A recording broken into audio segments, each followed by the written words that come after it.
కొత్త రుణాల సొమ్ము పాత అప్పులకే సరి. సో కొత్త రుణాలు పాత అప్పులు తీర్చడానికి సరిపోతుందట. ఒకసారి చూద్దాం.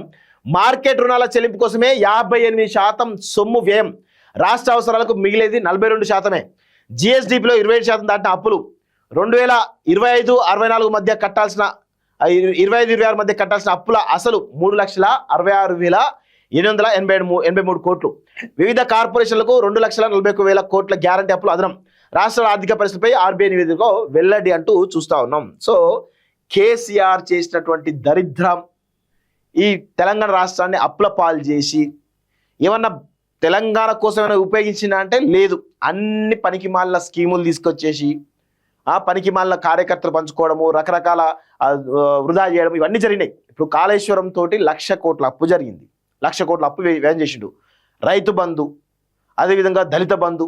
సో ఇందులో రైతు బంధు ఇవ్వడానికి వ్యతిరేకం కాదు. కానీ 5 ఎకరాలు, 10 ఎకరాలు, 20 ఎకరాలు, 50 ఎకరాలు, 100 ఎకరాలు, 600 ఎకరాలు ఉన్నటువంటి వ్యక్తికి కూడా రైతు బంధు ఇచ్చేదాకా వెళ్ళిందంటే ఎన్ని వేల కోట్ల రూపాయలు దుర్వినియోగమైన ఒకసారి ఆలోచించండి. కేసీఆర్ హయాంలో ఎవడికి వాడితే వాడికి ఎంత ఉంటే అంత వాడు పేదోడా ఉన్నోడా లేదు అందరికి కూడా ఇచ్చి పడేసిండు కేసీఆర్.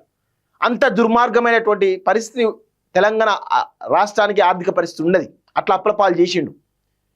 అట్లా 50,000 కోట్లు రైతు బంధులో, 50,000 కోట్లు ఏది కాళేశ్వరంలో, 10-20,000 కోట్లు దళిత బంధులో, ఇట్లా ప్రతి స్కీమ్లో దాదాపు ఒక 3-4 లక్షల కోట్ల రూపాయలు వృధా చేసిండు.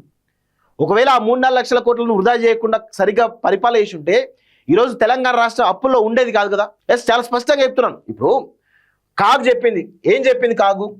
ఈ కాళేశ్వరం స్కామ్లో కాగ్ చెప్పిన విషయాలని చెప్తున్నాం. సో కాగ్ గతంలో చెప్పింది కాళేశ్వరంలో 45,000 కోట్ల రూపాయలు అక్రమాలు జరిగాయని చెప్పేసి అన్నారు. 45,000 కోట్ల రూపాయలు అక్రమాలు జరిగాయని చెప్పేసి చెప్పింది.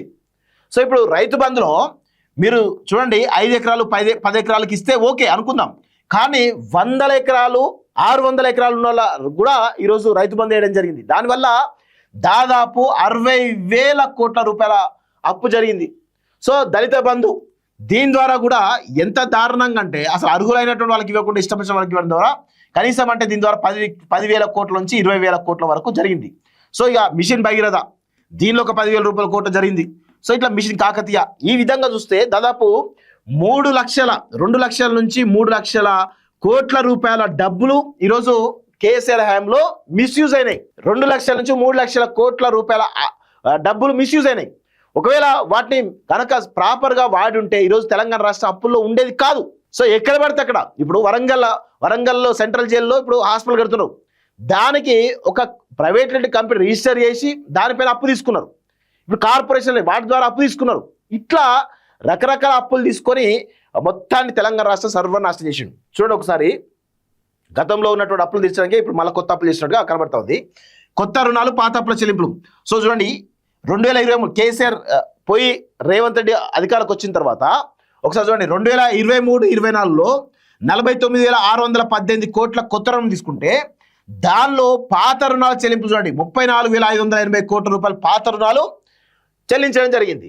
సో 2024-25లో 56,209 కోట్లు అప్పు కొత్త రుణం తీసుకుంటే దానిలో 31,738 కోట్ల పాత రుణాలు చెల్లించడం జరిగింది. సో దీనిలో 2025-26లో 66,000 కోట్ల అప్పు తీసుకుంటే 32,219 కోట్ల అప్పు తీర్చడం జరిగింది. మిగతా అన్ని కూడా అంటే ఏం చేస్తున్నాడు రేవంత్ రెడ్డి కూడా తీసుకొస్తున్నాడు, 50,000 కోట్లు తీసుకొస్తున్నాడు. దానిలో సగం చెల్లిస్తున్నాడు, సగం మాత్రం ఖర్చు పెడుతున్నాడు. ఆయన కూడా వృధా ఖర్చు చేస్తున్నాడు. కేసీఆర్ ఏ విధంగా పరిపాలన చేసిండో దానికి దరిద్రంగా కేసీఆర్ చేసిందే దరిద్ర పాలన అంటే దాన్ని మించిన దరిద్ర పాలన రేవంత్ రెడ్డి చేస్తున్నాడు. ఇది చాలా స్పష్టంగా గుర్తుపెట్టుకోవాలి. సో ఏళ్ల క్రితం చేసిన పాత అప్పులు అసలు వడ్డీ చెల్లించడానికి రాష్ట్ర ప్రభుత్వం కొత్తగా అప్పులు చేయాల్సి వస్తుంది.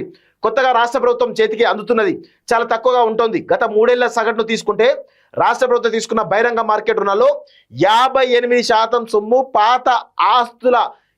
పాత అప్పుల కిస్తీలు వడ్డీల చెల్లింపుకే పోయింది. రాష్ట్రానికి 42% సొమ్ము అందింది. శుక్రవారం రాష్ట్రాల ఆర్థిక పరిస్థితులు 2025-26 సంవత్సరపు బడ్జెట్లపై ఓ అధ్యయనం పేరిట రిజర్వ్ బ్యాంక్ విడుదల చేసిన నివేదిక ఈ అంశాలు వెల్లడించింది. ఈ నివేదిక ప్రకారం తెలంగాణ ప్రభుత్వం ఈ విధంగా అప్పులు చేసింది, ఈ రుణాలు చెల్లించిందని చాలా స్పష్టంగా తెలుస్తా ఉంది. ఇది కేసీఆర్ చేసినటువంటి దరిద్ర పాలన. కేసీఆర్ దూరదృష్టి ఉన్నది, విజనరీ లీడర్ అని చెప్పి అందరూ అనుకున్నారు. కానీ కేసీఆర్ ఈ ప్రపంచంలో పనికి మాలిన దరిద్రమైనటువంటి పాలకుడు ఎవరైనా ఉన్నారు అంటే అది కేసీఆర్ మాత్రమే. అది గుర్తుపెట్టుకోవాలి.